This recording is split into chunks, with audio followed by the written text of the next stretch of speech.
usa aqui, tudo certo. Definindo o público-alvo do seu curso online. É de suma importância você definir o público-alvo do seu curso online. Pelo menos mirar o mais próximo possível do público, né? Porque você tem que entender o seguinte, quando você está ensinando o ensino fundamental ou o mestrado, existem tipos distintos de alunos, né? Isso não é uma coisa que seja muito observada nem na escola, nem em lugar nenhum. Então, segundo o CIT, College of Arts and Technology, das Filipinas, nós podemos ter até 4 tipos distintos de aprendizagem, né? Isso muda muito entre os tipos, né? O aluno visual, aquele que aprende vendo, né? Pensa que você tem que ver a informação para se lembrar dela. Pensa que você fica cuidando da linguagem do corpo de quem fala, a arte, a beleza, a estética são importantes para você. A visualização da informação na sua mente ajuda a se lembrar mais.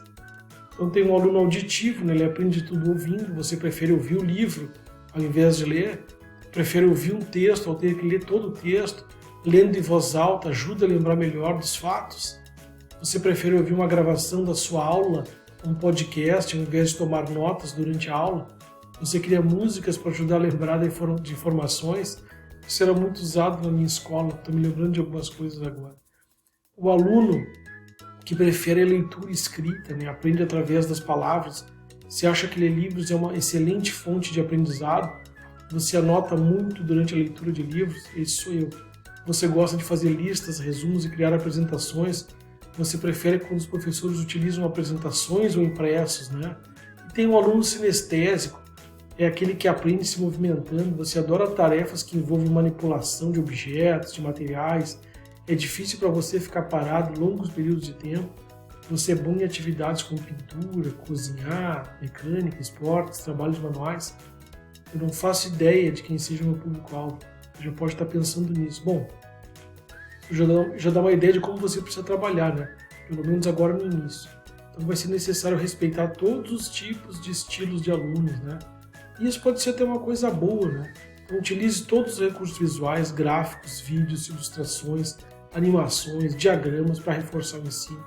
Utilize cores para organizar notas e dicas, né? Escreva resumos. Utilize esquemas e diagramas para reforçar o que já foi visto. Entreviste especialistas sempre que for possível. Leia ou apresente sempre que possível o conteúdo. Crie listas de pontos importantes. Traduza diagramas que se prestarem para virar conteúdo textual, né? Utilize diferentes métodos. Não existe um método genérico que sirva para todo mundo.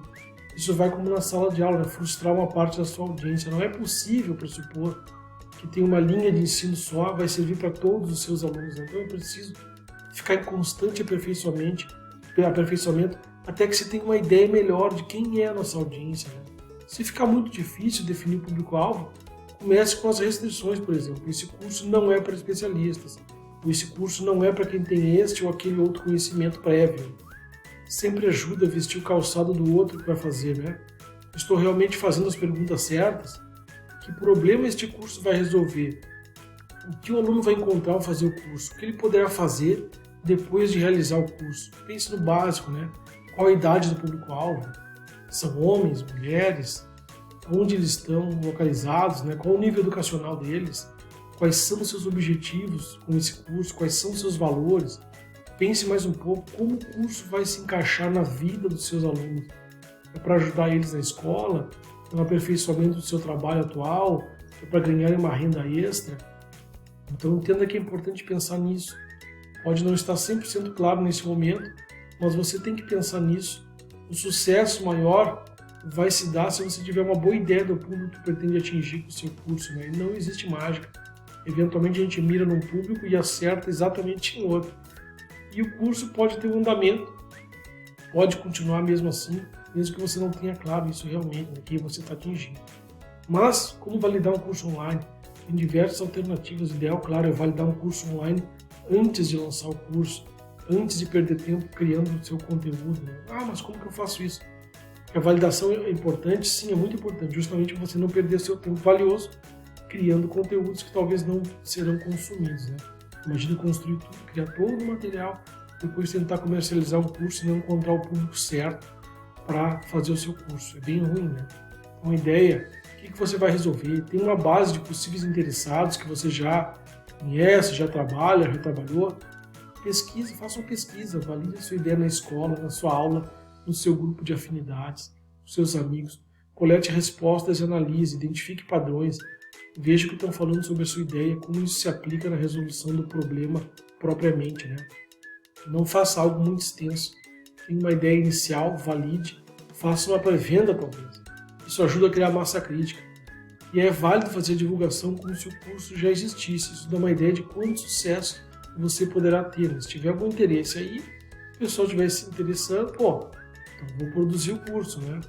Se existir interesse durante essa pré-venda, isso já demonstra que tem um interesse do público, né? Pense nisso, pense nesse tipo de abordagem.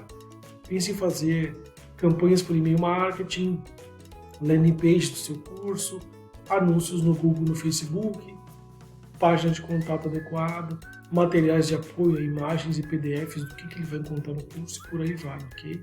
Se quiser mais informações, tem um link aí para postagem lá no blog, mas antes de dar aquela curtida aí no vídeo, também se inscreva no canal, ok? Obrigado!